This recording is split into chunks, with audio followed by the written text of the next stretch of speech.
बिजली विभाग में होती है काफी धांधली। नमस्कार, टाइम फैक्ट्स न्यूज में आपका स्वागत है। मैं हूं प्रतिमा भारद्वाज और आप देख रहे हैं टाइम फैक्ट्स न्यूज। इटाढ़ी नगर के चेयरमैन संजय पाठक ने कहा कि भ्रष्टाचार मुक्त होगा मेरा नगर। मेरे क्षेत्र की जनता को किसी भी काम के लिए 1 रुपया भी घूस नहीं देना होगा। राजस्व, बिजली, पानी, विकास पर भी चर्चाएं हुई। तो आइए देखते हैं पूरी रिपोर्ट। एक रोल मॉडल है नगर पंचायत के लिए, विकास के लिए। विकास में यहाँ तो अभी तो जैसे सफाई वगैरह का काम हुआ, नाली वगैरह जाम हो गई थी, उसको हो रहा था। आगे की योजना में सबसे यहाँ प्रॉब्लम है कि 20 किलोमीटर दूर से इटाढ़ी में लोग बाजार करने आते हैं और यहाँ सबसे बड़े औरतों को वॉशरूम की बहुत दिक्कत है। तो सबसे पहले तो पूरे बाज़ार में जगह जगह वॉशरूम की व्यवस्था होगा। दूसरा, शीतल पेय जल जो कि ज़रूरी है वो होगा। और आगे भविष्य में हम इस पूरा इटाढ़ी बाज़ार को, इटाढ़ी नगर पंचायत एक्चुअली बाज़ार हो गई है, पंचायत नहीं, बाज़ार को वाईफाई यूज में। और आगे अभी तक मेरे पास कोई फंड तो है नहीं, पीएल खाता के लिए मैंने अप्लाई किया है। जैसे ही फंड आता है तो सबसे ज़रूरी है कि यहाँ पूरे गली गली लाइट की व्यवस्था हो जाए, पानी की व्यवस्था है और वॉशरूम की व्यवस्था हो जाए। उसके बाद जैसा होगा वैसा आगे तो फिर जैसा फंड मिलेगा। अभी तो मैंने प्रधानमंत्री आवास के तहत हर एक वार्ड में मैंने वार्ड पार्षदों से बोल दिया हूँ कि वो फॉर्म जमा करें। फॉर्म जमा होगा, ऑफिस में आएगा, उसको जांच किया जाएगा कहाँ तक सही है। अगर गलती पाएगा तो 20 उसको सुधारा जाएगा। उसके बाद जमा करके फिर जैसा फंड ऐसा सुनने में है कि इसका अलग एक फंड आता है, तो उसके तहत जो उचित होगा उनको आवास जरूर दिया जाएगा। तो ये प्रधानमंत्री आवास का कुछ टारगेट लक्ष्य भी है क्या नगर पंचायत में? नगर पंचायत में मुझे तो पता नहीं है, लेकिन जितने जो कमज़ोर हैं, जिनके पास अच्छा मकान है, पक्का घर नहीं है, जो मड़ई वगैरह या शेड उड लगा कर रह रहे हैं, उनको मैं चिन्हित किया हूँ और उनका भी मैं फार्म जमा किया हूँ। और जो भी गलत ढंग से पहले हम लोग आवेदन जमा करते थे, पर विशेष ध्यान है कि किसी तरह से नगर पंचायत की तरफ से किसी तरह का कोई गलत काम ना हो। और सबसे ये आश्वासन दिया गया और ये मैं खुद घूम घूम कर सबको बताया हूँ कि कहीं से भी कोई भी लाभार्थी 1 रुपया किसी को भी घूस के नाम पर नहीं देंगे। अगर मुझे पता लग जाए कि आपने घूस के नाम पर या किसी लोभ लालच में आपने पैसा दिया है तो निश्चित रूप से मैं उस काम को हाथ नहीं लगाऊंगा, न करने दूँगा। राजस्व के लिए क्या क्या प्लान है अध्यक्ष जी?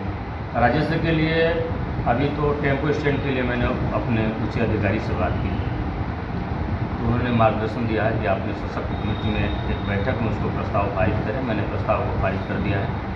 जैसे टेम्पो स्टैंड वगैरह है, बस स्टैंड है, वो एक हुआ। दूसरा, आपको बिजली विभाग से 2.5% टैक्स लूँगा।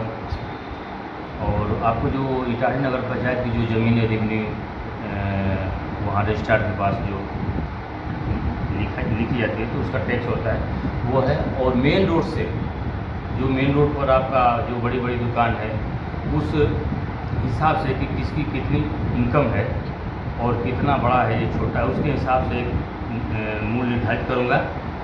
और मैं अपने अधिकारियों से भी बात करूँगा या फिर 2 जगह और समझ रहा हूँ तो उसका मूल्य क्या रखा जाए। और जो छोटी छोटी गलियाँ हैं, जो दुकान है, उन लोग से क्या रखा जाए। और जितने रूरल हैं, जितना ग्रामीण एरिया है, वैसे नगर पंचायत तो हो गया, लेकिन विकास तो यहाँ पर हुआ नहीं। लेकिन जो भी जैसे नागपुर हुआ, पकड़ी हुआ या सरस्ती गांव के देहाती क्षेत्र हुआ, उन लोग से मेरा कोई भी टैक्स लेने का विचार नहीं है और न ही उन पर दबाव डाला जाए। प्रखंड मुख्यालय से कितना सहयोग मिल पा रहा है? प्रखंड मुख्यालय के कर्मियों से कितना सहयोग मिल पा रहा है?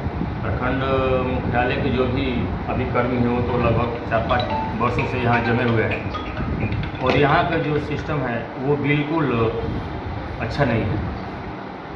अगर आप पैसा दे रहे हैं तो आपका ऑनलाइन काम हो जा रहा है, अगर पैसा नहीं दे रहे हैं तो आपका ऑनलाइन काम, आपका फॉर्म रिजेक्ट हो जा रहा है। ये बहुत भी दुख की बात है, खेद की बात है।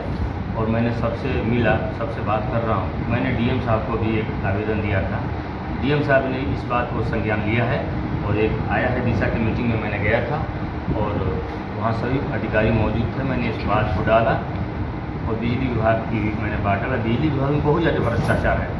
मीटर नहीं लगा है, मीटर रीडिंग हो रहा है। जब मीटर लगा है नहीं तो मीटर रीडिंग हो कैसे रहा है? अगर आपने आवेदन दिया और आवेदन की तरह आपका ऑनलाइन आवेदन दिया बिजली के लिए, तो आपका वो 6 महीना 7 महीना से जो यहाँ के अधिकारी हैं, जेई साहब हैं, SDO साहब, वो उनको दौड़ा रहे हैं कि नहीं भैया आपका ज़मीन का मैं जांच करूँगा। 6 महीना 7 महीने तक वो जांच होती है, और जांच एक्चुअली होती ही नहीं है। वो लास्ट में थक कर चला जाता है, तो किसी भी बिचौलिए के माध्यम से अगर 1500 या 2000 रुपया देता है तो उसकी जांच प्रक्रिया उसी दिन खत्म हो जाती है और उसका कनेक्शन हो जाता है। या आप डायरेक्ट जाएँ, एक दुकान जैसा है, डायरेक्ट आप जाएँ और 1500 रुपया 2000 रुपया कनेक्शन के लिए दें। आपके ऊपर कितना ही बाकी हो, आपके बेटे के नाम से हो जाएगा, आपकी बेटी के नाम से हो जाएगा, बिना पैसा दिए नहीं होगा। गलत ढंग से बिल हो रहा है, बिचौलिए हैं। अगर आपको पैसा देकर हम 15,000 का बिल आपको दे दिए, 7,000 रुपये दिए तो ठीक है, मैं माफ़ करा दे रहा हूँ।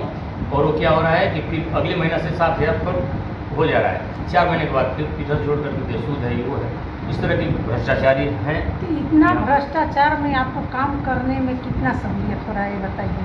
मुझे सहूलियत नहीं होती है, मुझे बहुत दुख होता है कि हमारे नगर पंचायत के जनता इतना सब झेल रही थी और किसी से उफ तक नहीं बोल रही थी। सब अपने आप यहाँ पर गरीब लोग हैं, नगर पंचायत हुआ है, बहुत यहाँ पर पिछड़े हुए लोग हैं, कोई व्यवस्था नहीं है यहाँ पर, और उनका शोषण किया जा रहा है। यहाँ हम ये देख रहा हूँ कि हमारे नगर पंचायत के जो ये ब्लॉक स्तर है, यहाँ सभी विभाग हैं यहाँ पर, तो जो नौकरी कर रहा है वो नौकरी का पैसा उनके लिए वो छूना बेकार है, जब तक से बाहरी आमदनी हुई न हो। और बिना पैसा लिए यहाँ पर कुछ होने वाला ही, इतना आपको नियम कानून से बांध दिया जाएगा कि आप मर जाएंगे। बहुत से लोग आ रहे हैं कि एक ही ज़मीन का, एक ही प्लॉट का ज़मीन आप लिए हैं और एक आदमी का दाखिल खारिज हो गया, दूसरे का रिजेक्ट हो गया। क्यों? जब एक ही प्लॉट का ज़मीन है और उसमें 2 लोग लिए, तो एक का दाखिल खारिज हो जा रहा है और दूसरे का दाखिल खारिज नहीं हो रहा है। क्यों? आपका आवेदन गलत है, आपका फॉर्म ये किया जाता है। इस स्थिति में अगर वो बड़ी अधिकारी के पास जाता है, DCR के पास जाता है, तो DCR भी मांगेंगे कि भाई आखिर आपका क्यों दाखिल खारिज नहीं हुआ, तो पीछे से फिर उस पर गलत शब्द लिखा जाएगा। ये तो नहीं लिखा जाएगा कि भाई इनमें कुछ दोष नहीं है, या इन्होंने पैसा नहीं दिया या कुछ नहीं किया, ये तो नहीं लिखा जाएगा। ये लिखा अनेक तरह की उनमें कमियाँ निकाल दीजिए, जो कि बेचारा परेशान होगा, उसका फिर फॉर्म रिजेक्ट हो जाता है। तो इस तरह की है परेशानी।